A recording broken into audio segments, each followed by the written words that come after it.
Hello and welcome to PFF Fantasy Football Podcast. I'm your host, Ian Hartitz, and today we continue our 32 for 32 series with a look at the New York Giants.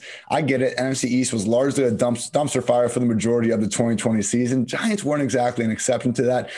They were not quite as bad as you probably remember, though. Yeah, I get it. 0-5 start, didn't have the prettiest end of the year, but just looking through their schedule, like you did not see too many times where this team was being blown out the water. A lot of injuries in offense. We know Saquon, Daniel Jones was banged up, but you look at the defense, 9th in scoring. There were some good pieces there. And I know, with the whole Joe Judge era and stuff, maybe we had some quirky training camp storylines and stuff like that. But week in and week out, you did get the impression that this team was playing hard. Perhaps we'll see a Brian Flores Dolphins similar year 2 peak, but plenty of holes to fill on the roster. I have a very special guest to help me figure out what exactly those holes might be. He is a Giants beat reporter for The Athletic, Dan Duggan, who you can find on Twitter at DDuggan21. That's DDUGGAN21. Dan, thanks for the time, man. Happy offseason.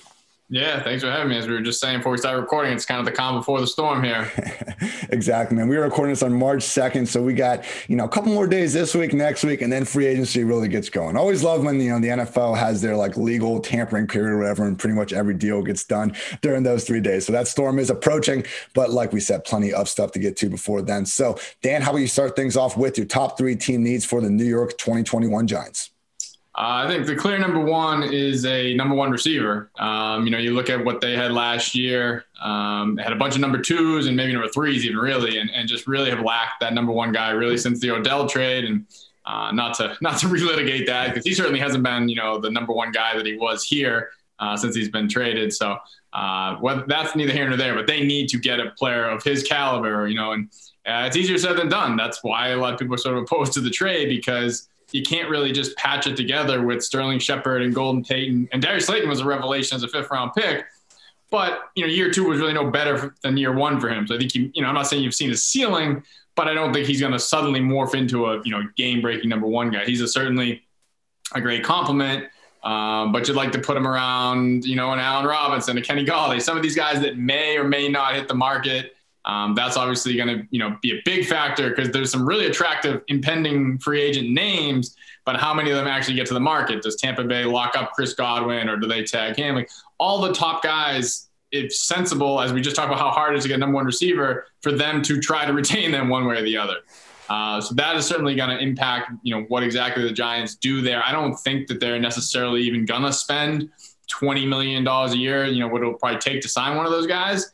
But they need to do something, and they haven't been shy about saying that. So whether that's signing someone from that second tier, a Corey Davis or a Curtis Samuel, who was drafted by Dave Gettleman, Carolina, did they go somewhere like that?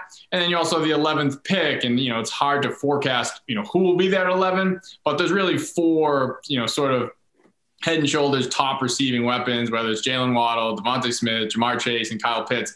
You have to figure one of them gets to 11. You don't want to bank on that. That's why I think they have to spend a little bit to get somebody in free agency, even if it's not a Kenny Galladay type guy.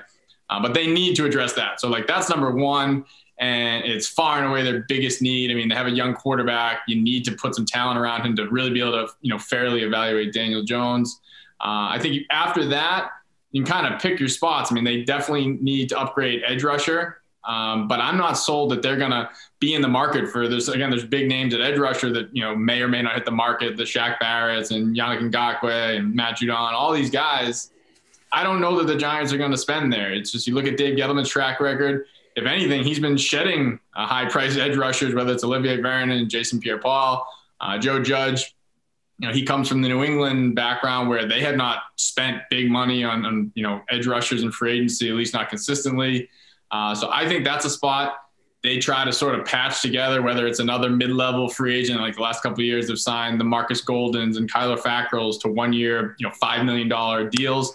I think you see probably something like that. Maybe you take a swing on sort of an ascending guy like Hassan Reddick. I feel like he's an intriguing guy. I don't know what his market will be, because it's been 1 great year and 3, pretty lackluster years. So it really depends on what you're buying there. But that's the type of guy. Again, I don't think they're going to shop top of the market. And then the third biggest need, I mean, I think you can always – the easy one to say is probably cornerback 2, because that was, really a disaster last year. Really, James Bradberry was arguably one of the best corners in the league, and the spot opposite him was like such a glaring weakness. And to Pat Graham's credit, they were able to sort of scheme around that and just play a ton of zone, but he wants to play man. So they need a legitimate NFL number 2 cornerback. Again, don't think they're going to spend big there, but you at least need to get a reliable veteran you can plug in there, or, maybe with the 11th pick, if, Patrick Surtain or Caleb Farley falls, then maybe you take one of those guys. And then I would say, like, if that's 3A, 3B is offensive line. They've invested a lot in that spot, but they can't, rest on their laurels. It's still not a finished product. I think that's definitely in play for the 11th pick, potentially. More likely, sort of the same cornerback approach where you get a mid-level veteran, $5 million a year, whatever, to compete at right tackle. But they got some big decisions because Kevin Zeitler has a huge cap hit, and they could cut him. And so there's a lot of moving pieces. Obviously, we're doing a lot of forecasting right now. But, I think those – I know you asked for 3, but I think those are the 4 biggest, pretty far and away. Makes sense to me, man. I want to focus on defense here for a second because, look, James Bradberry, absolute stud. And the fact that he got to go where, I think he wasn't appreciated with how good he was with the Panthers. But, when you're facing off Julio, Michael Thomas, Mike Evans in shadow coverage 6 times a year, hard to exactly shut those guys down. He is not a problem. But, no other cornerback or safety in the secondary was graded as one of PFF's top 40 players last year.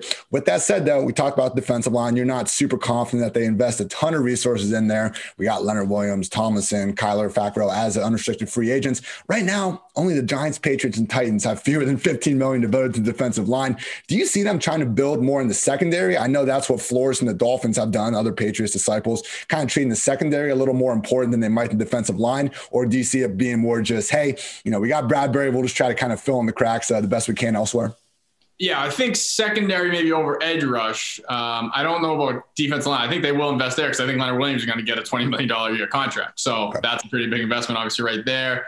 I think in an ideal world, maybe if the cap was, where it's supposed to be, you bring back Williams and Tomlinson. Technically they can afford it because, all these guys can, manipulate the cap and the year 1 cap hits. But sure. I don't know if that's the best investment of resources to pay Leonard Williams, say, $20 million a year, and then Dalvin Tomlinson, $10 million a year, and then you have Dexter Lawrence coming up. It's important to have a good defensive line, but we just went through the holes this team has at premium positions. You can't spend all your money, especially against a guy like Tomlinson, who's more of a run stuffer. So I think they'll make the big investment in Williams. Again, Lawrence was a premium investment, obviously, as a draft pick. And then the secondary, you mentioned the PFF grades, but they're very high on the guys they have there at safety. Logan Ryan, they gave him a nice $30 million extension, which that's pretty good money for a guy who's 30 years old. You can get that last offseason, so he was quick to sign that extension when they offered it. Jabril Peppers, 50-year option. He really had his best season last year. Still, he's not a perfect player by any stretch, but he had his best season last year. And then they're really high on Xavier McKinney, who obviously unfortunately missed the first 11 games last season with a broken foot. But when he came back and worked his way back into the mix, he had the interception to seal the win over the Cowboys in the finale. A lot of optimism about him. So I think they feel like they have the pieces to have a really good secondary. You just fill that, cornerback 2 spot. Then you don't maybe have to spend as much on edge because you're going to have a very good back end of the defense, and you're going to have Williams up front, Dexter Lawrence up front. So that's where I think if they're going to sort of try and nickel and dime a spot, I think it'd be more edge rusher than straight up defensive line because they do think they'll invest in Williams.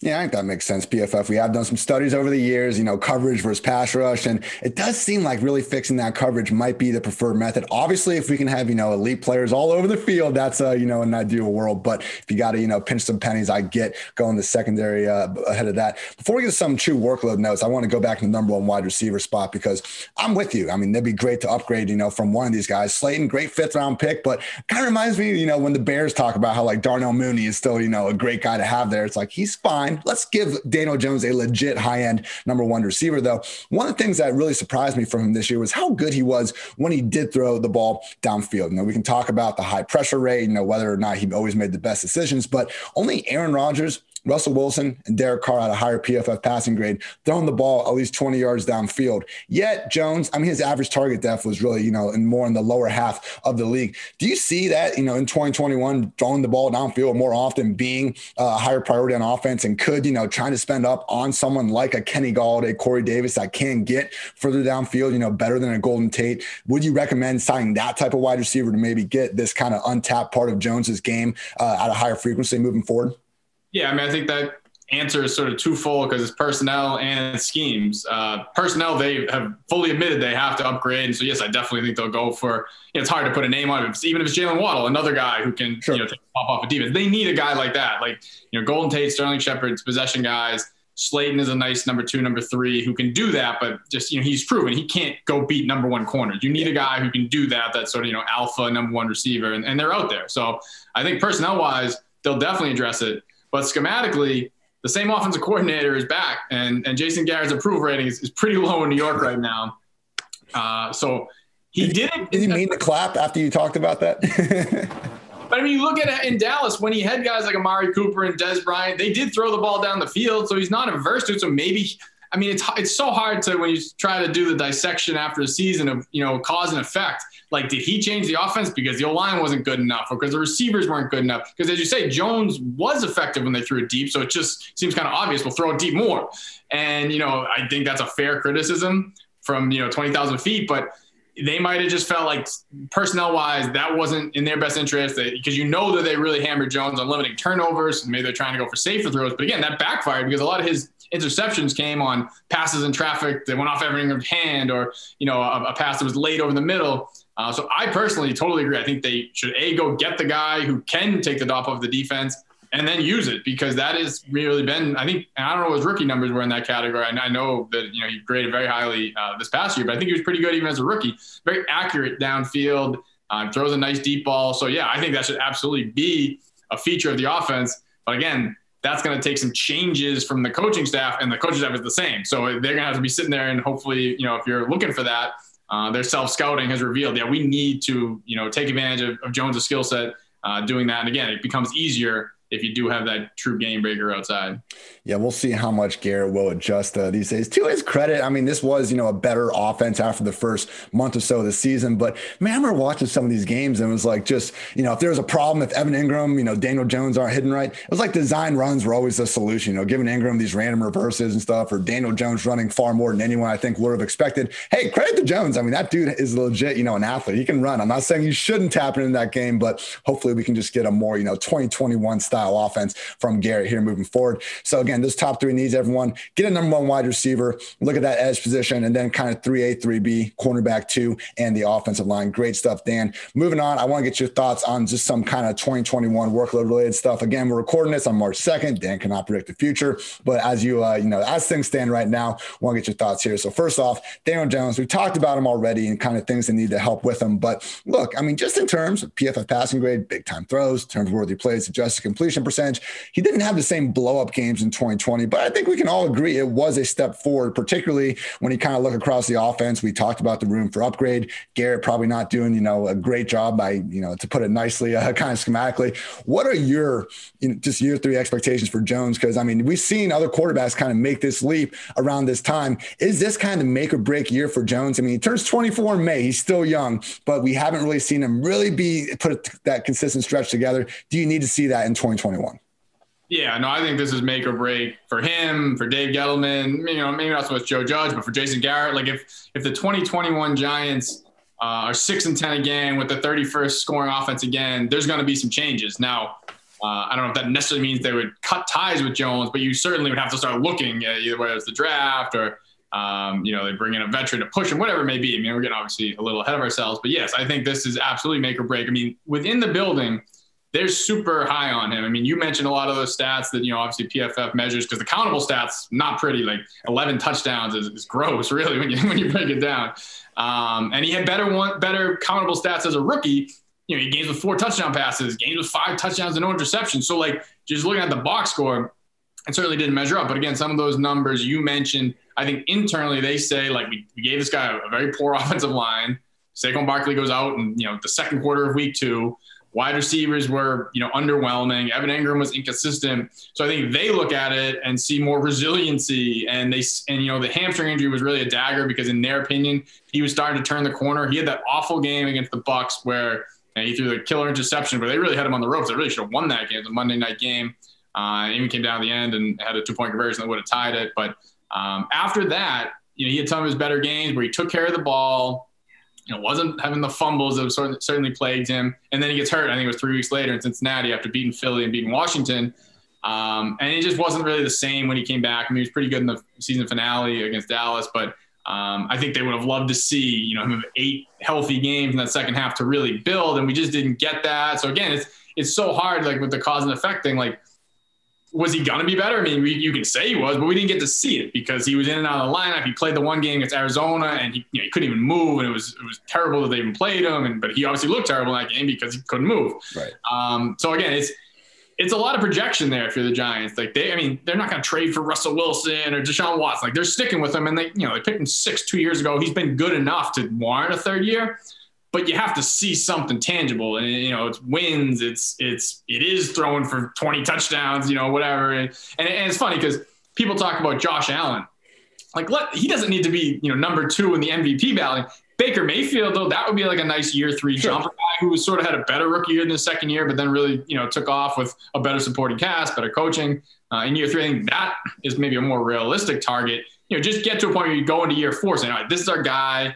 We're going to pick up his 5th-year option. We can talk extension because we've seen that those are dicey to engage in too early.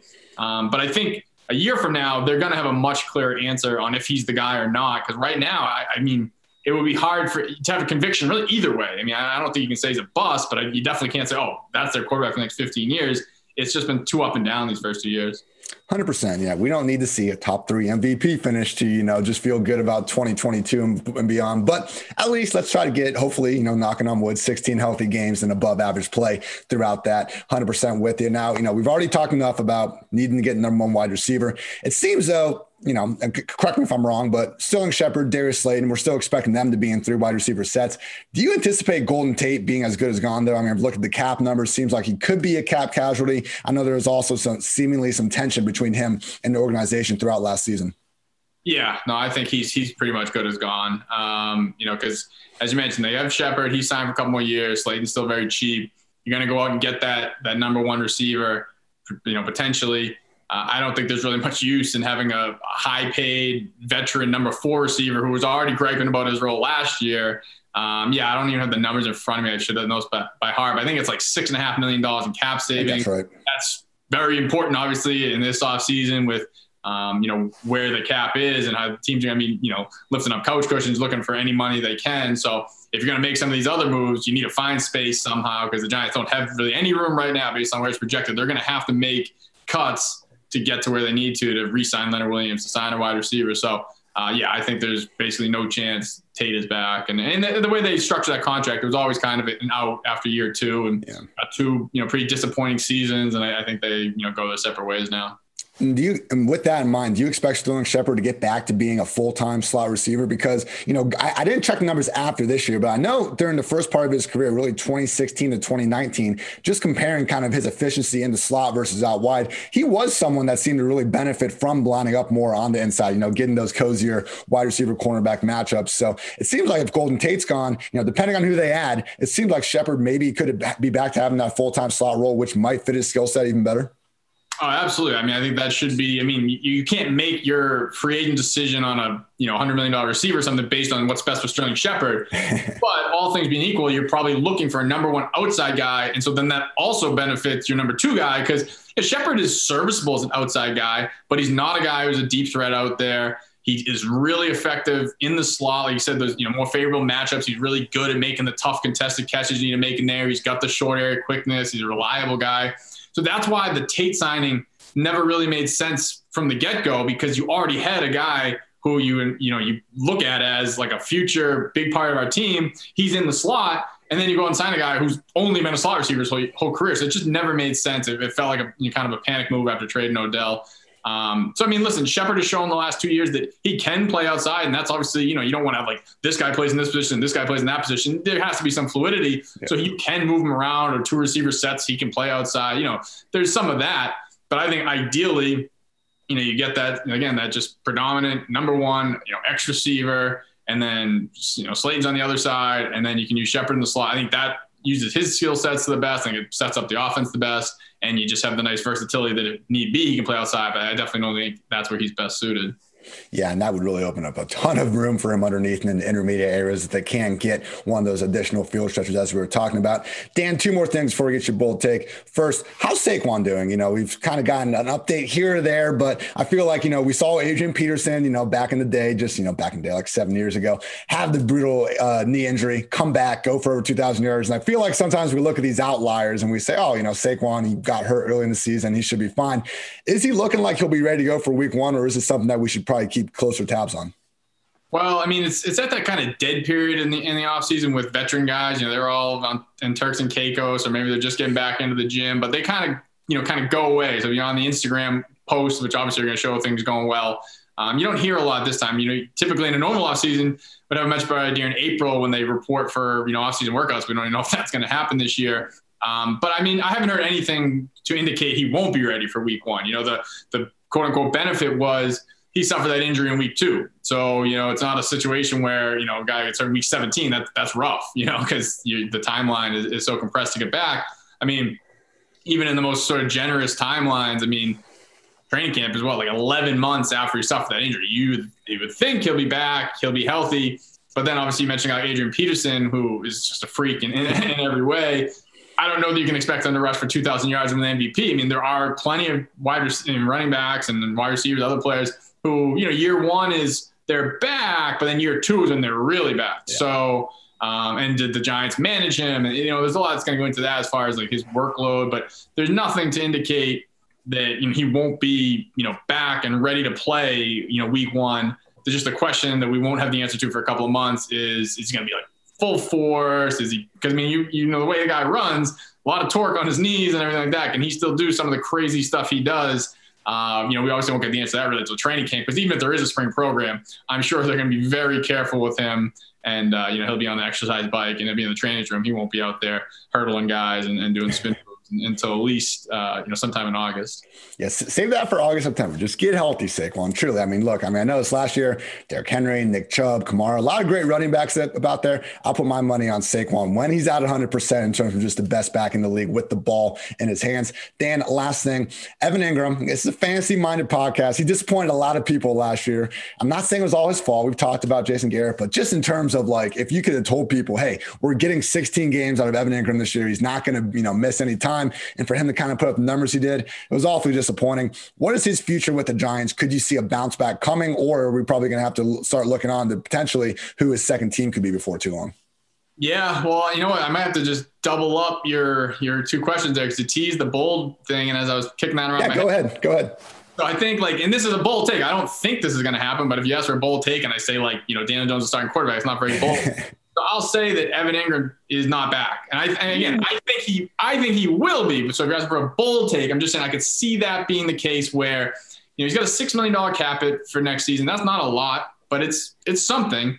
So, teams showed interest in him around the trade deadline, and the Giants reportedly were only listening to offers if they include a first round pick. So, I mean, obviously they got a lot of dial tones there. No one's giving them one for Evan Engram, but if they come down off that asking price a little bit, and maybe they get a day 2 pick for him, I think that's a stretch even. But let's just say that happens. If you're the Giants, you have this player who certainly has tantalized throughout his career with glimpses of this athletic ability, but just has not been a consistent, reliable, productive player year in and year out, whether it's injuries or, last year was just kind of like a Murphy's Law type year where, every time there was a big spot for him, it seemed like something went wrong. So again, I think he'll be back. So to answer your first question, I think you kind of can expect what you saw last season. I think they need to make sure they're putting him in the best possible situations. He ran so many curl routes and stuff like that in Garrett's offense, and that's not his strength. He's not a guy who's great at making the Jason Witten contested catches with guys all over him. You need to get him moving, whether it's drag routes or vertical routes. I think that's what he needs to basically run almost exclusively, which is hard to do because you're playing tight end. You need to do some of that gritty stuff over the middle. So I don't think he's going to have some monster breakout year, especially if you do upgrade some of the other pieces. You would hope that it can be a balanced attack. But to the bold point, I'll say maybe they just move on. Maybe they look at it and say, listen, we like him. We've tried to make it work. It's 3 different coaching staffs who really has not been able to, bring what everyone perceives to be his talent level to the forefront. I mean, it's funny. He made the Pro Bowl this year. No one ever thinks about that. It was pretty fraudulent Pro Bowl selection, but if you can get like a third or fourth round pick for him, take that $6 million and spend it on a more of a two-way tight end who's not going to maybe put up the flashy receiving stats, but down in and down out might just be a more consistent contributor. Use that mid-round pick to get a similar guy. Maybe that's my bold pick. Maybe that's the way they go. But in reality, I think he'll probably be back.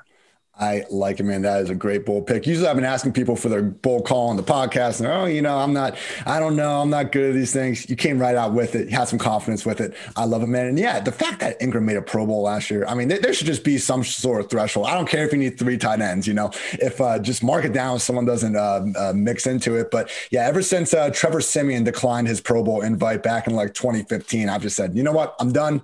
Done with Pro Bowls, all pro or bust for me. Dan, fantastic stuff. Thank you for the time. People can find you on Twitter at DDuggan21. What do you got on the horizon for the offseason? Well, let me just add one thing. I'm just looking forward to the aggregations of this where it's, Dan Duggan reports Evan Engram is getting traded. That's you set me up there. So, I mean, we're about 2 weeks away from free agency here, so it's going to be, kind of full tilt on that. And it'll be very interesting to see what the Giants do. I mean, the first domino to fall is really going to be Leonard Williams. They haven't franchise tagged him. They have another week to make that decision. And one way or another, they're going to bring him back. And I know they prefer not to tag him, but if they get back in that corner, they might have to. And then, it's going to be really interesting to see the topics we addressed. Do they go all in for a wide receiver 1? Do they try to kind of shop the margins and go all in with the 11th pick? It's going to be really interesting. So that's the first focus. Then, of course, the NFL is smart the way they structure the calendar. We got a couple more weeks, then we'll be ramping it up for the draft. So, 11th pick is a little different. We've gone from 2 to 6 to 4. Have to wait a little longer on that first night of the draft. But certainly it will be interesting to see who they come out of it with that 11th pick. 100%. Everyone make sure you check out Dan's coverage over there at The Athletic. Truly one of the best providers of any sort of sports content you can find out there. And yeah, I love all my, social media producers out there at PFF, but sometimes, they'll clip that one quote from the podcast and just cause an uproar. It's like, well, we had a little bit more context in that, but that's why you people hopefully come and listen to the podcast. So he's Dan, I'm Ian. This has been the PFF Fantasy Football Podcast. And until next time, take care, everybody.